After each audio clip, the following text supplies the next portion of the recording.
8 феврал асосгузори сулҳу ваҳдати миллӣ пешвои миллат президенти ҷумҳурии тоҷикистон муҳтарам эмомалӣ раҳмон дар шаҳри бӯстон корхонаи заргарии зари суғдро баъд аз таъмиру аз навсозӣ мавриди баҳрабардорӣ қарор доданд.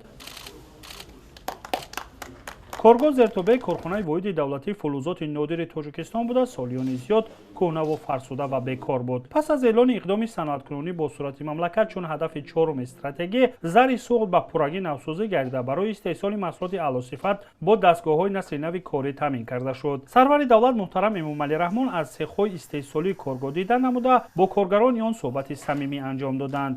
иттилоъ дода шуд ки дар навбати аввал корхона дар ҳаҷми то 50 миллион сомонӣ дар як сол маҳсулот истеҳсол менамояд ва ин нишон дод тибқи нақша дар солҳои баъдӣ ба 100 миллион сомонӣ расонида мешавад. зари суғд истеҳсоли маҳсулоти заргарӣ, армуғонҳои гуногун, нишонҳои сари синагӣ, нимпайкара, қолабҳои гуногуни металлиро роҳандозӣ намудааст ва инчунин аз сангҳои ороишӣ, туҳфаву армуғон омода месозад. ин коргоҳ солҳои зиёд аз фаъолият боз монда буд ва дар доираи дастури супориш ва дастгирии бевоситаи пешвои муаззами миллат мо тавонистем ба пуррагӣ онро навсозӣ намуда барои фаъолияти босамар омода намоем. дар навбати аввал мо маҳсулоти воридотивазкунандаро барои бозорҳои дохилӣ омода мекунем ва дар марҳилаҳои баъдӣ содироти маҳсулоти ниҳоӣ ба дигар кишварҳо дар назар дошта шудааст. зари суғд бо дастгоҳ ва таҷҳизотҳои муосири соҳавӣ таъмин буда инчунин мутахассисони маҳаллӣ бо онҳо корбарӣ менамоянд. тамоми дастгоҳу таҷҳизоте ки дар доираи корҳои навсозӣ дар корхона насб гардиданд истеҳсоли туркия ва федератсияи россия будад. чунин шароит имконият медиҳад ки маҳсулоти ниҳоӣ бо сифати баланд омода гардад. иттилоъ дода шуд ки таҷҳизоти лазерӣ ки барои коркарди металли қиматбаҳо ва ашёҳои заргаришуда пешбинӣ гардидааст дар мамлакат нодир буда бо истифода аз ин имконот бо дар назардошти тамоми стандартҳои байналмилалӣ истеҳсолот дар корхона роҳандозӣ гардидааст. ба ҳамин монанд дар лабораторияи корхонаи зари суғд барои гузарондани озмоиши маҳсулоти ниҳоӣ дастгоҳи муосир насб гардида таркиби металлҳои қиматбаҳо низ ҳамаҷониба аз рӯи 26 нави талабот аз озмоиш гузаронида мешаванд. лазер метавонад гравировка намояд дар рӯи тилло, нуқра, мис, титан ва ғайра металлҳое ки дар рӯи дунё ҳаст метавонем гравировка кунем. корҳои мо бо ин лазер босифат мешавад. метавонад 3D қолиб барояд ки бевосита мо метавонем бо ин қолиб ҳамчун танга ё ин ки медали тиллоӣ бароварда дар ҳудуди корхона сехҳои заргарӣ, зарҳалкорӣ, қолаб омодакунӣ, сехи механикӣ ва анбори алоҳидаи нигоҳдорӣ маҳсулоти тайёр ташкил гардида дар маҷмӯъ 30 нафар аз сокинони соҳиби ҷойи кори доимӣ гардиданд. дар корхона асосан хатмкардаҳои донишкадаи кӯҳию металлургии тоҷикистон ки дар шаҳри бӯстон фаъолият менамояд ба кор ҷалб шуданд. хатмкунандаи донишкада устои заргар 20 сол фаъолияти устои заргарӣ мекунам. корхонаи нав ба номи зари суғд кушода шудааст. мо хеле ҳунармандон хеле хурсандем ки ба кор таъмин шудаем.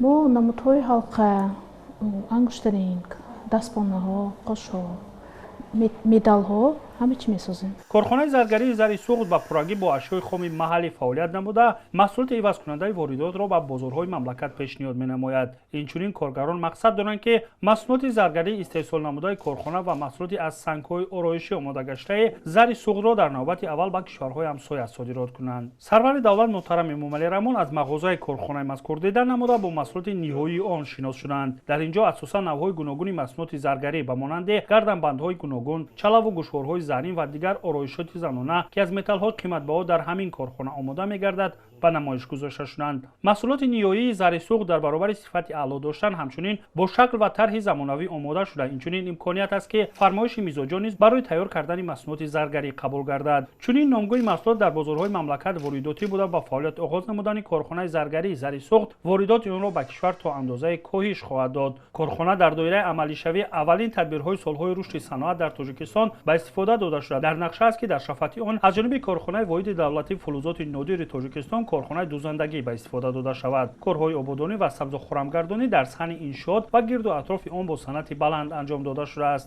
президенти ҷумҳурии тоҷикистон муҳтарам эмомалӣ раҳмон зимнӣ боздид масъулинро вазифадор намуданд ки бо дар назардошти талаботи бозори дохилӣ ва хориҷӣ истеҳсолотро ба роҳ монда ба сифати маҳсулоти ниҳоӣ ва рақобатпазир будани он таваҷҷӯҳи хоса зоҳир намоянд.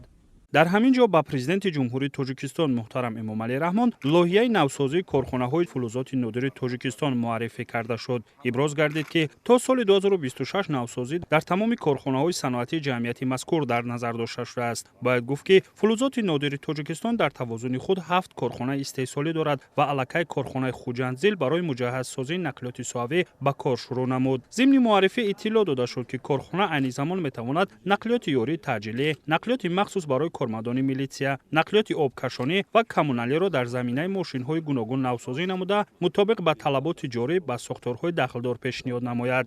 қисмҳои иловагӣ, ки дар нақлиёти суҳавӣ насб мегардад, истеҳсоли худи корхонаи Хуҷандзил мебошад. Соли ҷорӣ бояд дар корхонаи гидрометаллургия бо гузарондани корҳои навсозии истеҳсоли қисмҳои эҳтиётӣ барои таҷҳизоти кӯҳкорӣ ва мелиоратсия роҳандозӣ карда шуда, дар корхонаи Хуҷандзил қисмати рехтагарӣ пурра таъмиру муҷаҳҳаз карда мешавад.